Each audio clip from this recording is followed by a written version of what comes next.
Let's walk through an example use case with MICScan. Ari is a lead developer on a small team developing a new API. The API sits on top of some sensitive data and she wants to make sure it's secure.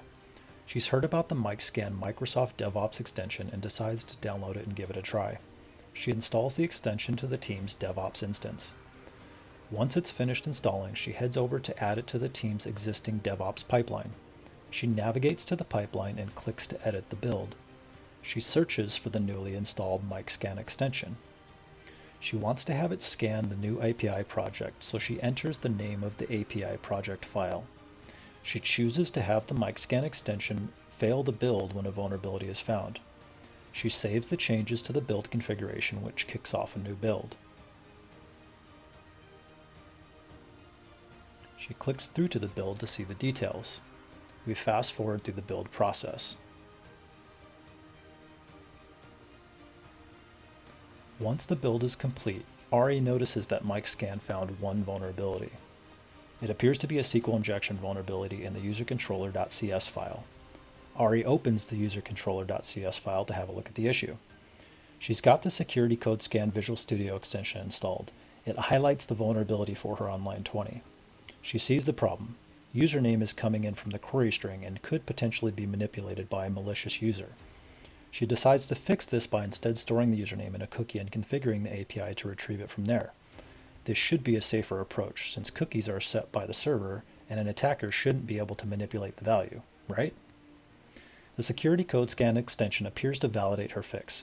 It no longer highlights the code block as being vulnerable to SQL injection.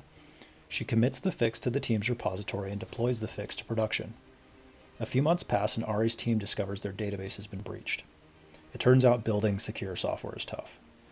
The team performs a code review and discovers Ari's mistake. The username cookie can be tampered with. Ari implements another fix. This time she retrieves the username from a source that can't be modified by the application user. Ari's disappointed that her tools didn't catch the vulnerability and her team suffered a loss as a result. She wonders if there's anything she can do to help improve things so others don't run into the same issue. It turns out there is. MICScan also has a Visual Studio extension that can help.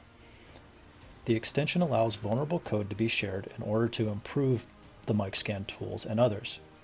She installs the extension to give it a try. Once she's installed the extension, she now has a new option when browsing her Git history. She can right-click on a commit and choose the option to share vulnerability with MICScan. She does this for her recent SQL injection fix. In the dialog, she chooses SQL injection as the type of vulnerability. She has the option to click the link to view a description and examples of each of the vulnerability types. She indicates that the commit she is sharing fixes the vulnerability. She then enters in some details about the fix. When she clicks the share button, the commit is uploaded to the MICScan API. She can see the usercontroller.cs file is included in the upload as she expects. Browsing the MICScan database, we can see that there are two entries for the usercontroller.cs file. This includes the version of the file both before and after the fix. The examples Ari shared will be used to train the MICScan machine learning model to help it do a better job identifying vulnerabilities that look like this in the future. The examples will also be shared publicly via the NIST vulnerability database to allow other tools to be improved as well.